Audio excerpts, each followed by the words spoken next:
Hello students, welcome to Shiny Max. 10ஆம் வகுப்பு பயிற்சி 2.7ல் 6வது கொஸ்டின் பார்க்கலாம். ஒரு பெருக்கு தொடர் வரிசையின் 9வது உறுப்பு 32,805 மற்றும் 6வது உறுப்பு 1215 எனில் 12வது உறுப்பை காண்க. நமக்கு இங்க பெருக்கு தொடர் வரிசையோட 9வது உறுப்பு கொடுத்துருக்காங்க, 6வது உறுப்பும் கொடுத்துட்டாங்க. என்ன கேட்குறாங்கன்னா 12வது உறுப்பு என்ன, அதை தான் கேட்குறாங்க. சரிங்களா? முதல் 9வது உறுப்பு இதை எப்படி எழுதிக்கலாம்னா T9 அப்படின்னு எழுதிக்கலாம். என்ன கொடுத்துருக்காங்க? 32,805. 32,805.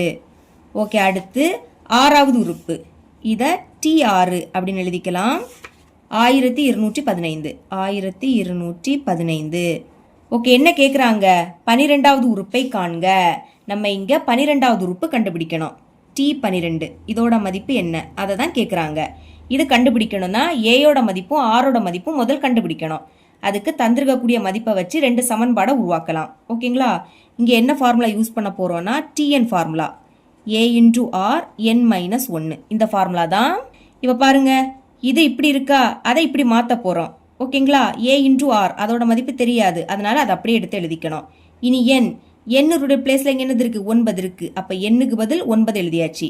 அடுத்து அந்த -1, அந்த பக்கம் என்னது இருக்குது? 32,805 இருக்குது. இனி A × R 9லேருந்து 1 கழிச்சா 8ன்னு கிடைக்கும். அங்கே 32,805. இதை இப்போ சமன்பாடு 1ன்னு எடுத்துக்கலாம். அதே மாதிரி இதையும் சால்வ் பண்ணுங்க. T6 இது இப்படி இருக்கா, அதை இப்படி மாற்றலாமா? A × R அதோட மதிப்பு தெரியாது, அப்படி எழுதிக்கணும். இனி என்னுடைய பிளேஸில் எங்கே என்னது இருக்குது? 6 இருக்குது. அப்போ எண்ணுக்கு பதில் 6. அப்புறம் அந்த -1 அந்த சைடு 1215 இருக்குது. இப்போ A × R 6லேருந்து 1 கழிச்சா 5 கிடைக்கும். அங்கே 1215. இப்போ இதை சமன்பாடு 2ன்னு எடுத்துக்கலாம்.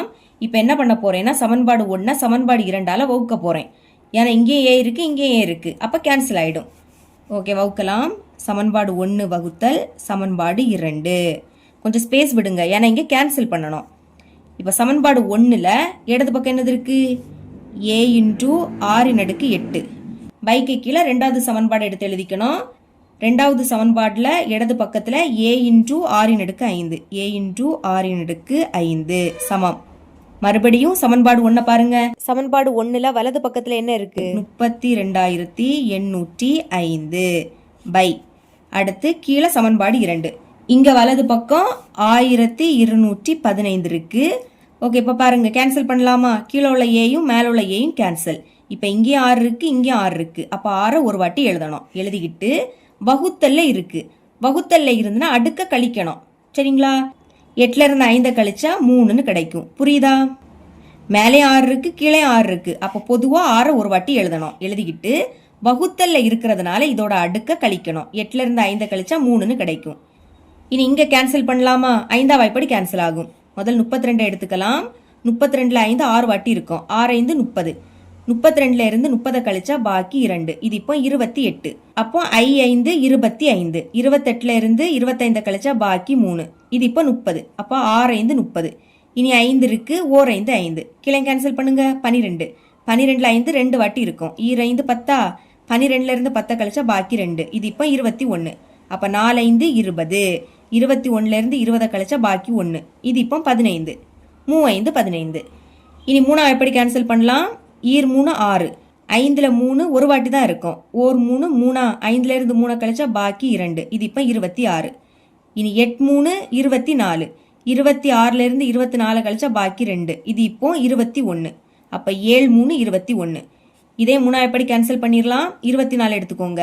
8 3 24. அடுத்து 3 இருக்கு, ஓர் 3 3. மறுபடியும் ரெண்டுமே 3 எப்படி கேன்சல் ஆகும்?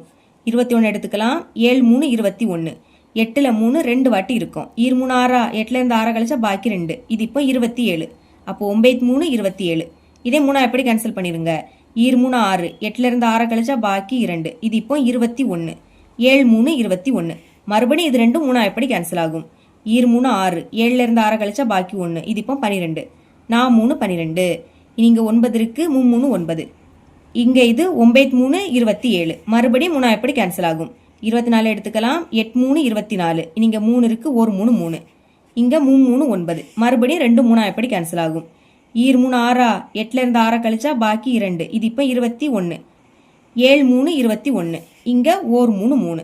இதுக்கு மேல கேன்சல் பண்ண முடியாது. இப்ப மேல பாக்கி 27 இருக்கு. கீழே 1ன்னு எழுதிக்காண்டாம். அடுத்து ஆர் கியூப்.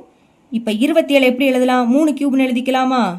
அதாவது அடுக்குல 3னா 3 வாட்டி எழுதணும். பாருங்க, 3 9 9 3 27. இதை பெருக்குனாலும் 27 தான் கிடைக்குது. அப்ப 27 3 அடுக்கு 3 எழுதிக்கலாம். இப்ப பாருங்க, அடுக்கு சமமா இருக்கு. இங்கே அடுக்குல 3, இங்கே அடுக்குல 3. அடுக்கு சமமா இருந்துன்னா அடிமானமும் சமமா இருக்கும். 6 இந்த சைடு 3, இங்க அடிமானம் 6, இந்த சைடு 3 இருக்கு. அப்ப ஆரோட மதிப்பு கண்டுபிடிச்சிட்டோம். இனி இந்த ஆரோட மதிப்பை சமன்பாடு 2ல பிரதியிடலாம். அதான் எழுதியிருக்கேன், ஆரின் மதிப்பை சமன்பாடு 2ல் பிரதியிட. இப்படி எழுதிக்கிட்டு சமன்பாடு 2 எடுத்து எழுதியாச்சு. இனி இங்க பிரதியிடலாம். ஏ தான் கண்டுபிடிக்கணும், அதை அப்படியே வச்சுக்கலாம். இனி ஆரோட மதிப்பு என்ன கண்டுபிடிச்சோம்? 3ன்னு கண்டுபிடிச்சோம். இதோட அடுக்குல 5 இருக்கு. அந்த சைடு 1215. இனி ஏ தான் வேணும். அப்ப அதை மட்டும் இங்க வச்சுக்கோங்க. 1215. இங்க 3 அடுக்கு 5 பெருக்கல்ல இருக்கு. இடையில எதுவும் இல்லாட்டா பெருக்கல்ல இருக்குன்னு அர்த்தம். அது இந்த சைடு வந்துன்னா வகுத்தல மாறும். அதனால பைக்கு கீழே 3 அடுக்கு 5 எடுத்து எழுதிக்கலாம். சரிங்களா? இப்ப பாருங்க, மேல 1215 இருக்கு. பை இங்க அடுக்குல 5 இருக்கு. அப்ப இந்த 3 5 வாட்டி எழுதணும். 1 2 3 4 5. புரியுதா? அடுக்குல 5 இருக்கு. அப்ப 3 5 வாட்டி எழுதணும். இப்போ 3 எப்படி கேன்சல் ஆகும்? ஒரு 3 3 12 எடுத்துக்கோங்க. நான் 3 12. இனி 1 3 விடைக்க சின்ன நம்பர். அப்ப அடுத்த நம்பரையும் சேர்த்து எடுக்கணும். இப்படி சேர்த்து எடுக்கணும்னா மேல 0 போட்டுட்டு தான் சேர்த்து எடுக்கணும். சரிங்களா? இப்ப இது 15 மாறுமா? அப்ப I 3 15. மறுபடியும் 3 எப்படி போகும்? ஒரு 3 3 4ல 3 ஒரு வாட்டி இருக்கும். ஒரு 3 3. இப்ப 4ல இருந்து அந்த 3 கழிச்சா பாக்கி 1. அதை இங்க எடுத்து எழுதிருங்க. இது இப்போ 10. 10ல 3 வாட்டி இருக்கும். 3 3 9. இனி இந்த 10ல இருந்து 9 கழிச்சா பாக்கி 1. இது இப்போ 15. I 3 15. மறுபடியும் 3 எப்படி போகும்? ஒரு 3 3. இப்போ 13 எடுத்துக்கோங்க. நான் 3 12. 13ல இருந்து 12 கழிச்சா பாக்கி 1 இங்க எழுதிக்கணும். இது இப்போ 15. அப்ப I 3 15. மறுபடியும் 3 வாய்ப்பாடு. ஒரு 3 3. 4ல 3 ஒரு வாட்டி. ஒரு 3 3. 4ல இருந்து 3 கழிச்சா 1. அதை இங்க எழுதிருங்க. இது இப்போ 15. அப்ப I 3 15. மறுபடியும் ஒரு 3 3. I 3 15. இதுக்கு மேல கேன்சல் பண்ண முடியாது. இப்ப மேல பாக்கி 5 இருக்கு. எழுதிக்கலாம். மேல 5 இருக்கு. கீழே 1ன்னு எழுதாண்டாம். இப்ப ஏயோட மதிப்பு என்ன கிடைக்குது? 5ன்னு கிடைக்குது. கொஸ்டின்ல 12வது உறுப்பு கேட்டிருந்தாங்க. அதாவது T12. சரிங்களா? இங்க Tn ஃபார்முலாவை எடுத்து எழுதிக்கலாம். Tn is equal to A into R n minus 1. இப்ப மதிப்பை இதுல பிரதியிடலாம். ஏயோட மதிப்பு 5ன்னு கண்டுபிடிச்சோம். இன்டு ஆர், ஆரோட மதிப்பு 3 கிடைச்சி. இனி என்னோட பிளேஸ்ல இங்க என்னது இருக்கு? 12 இருக்கு. அப்போ என்னுக்கு பதில் 12. அடுத்து அந்த -1. இனி 5 இன்டு உள்ள 3 இருக்கு. 12ல இருந்து 1 கழிச்சா 11. இதுதான் T12ஓட மதிப்பு. உங்க புக் பேக்ல இதை தான் ஆன்சரா கொடுத்துருக்காங்க. அதனால இதோட ஸ்டாப் பண்ணிருங்க. இவ்வளவுதான் இந்த சம்.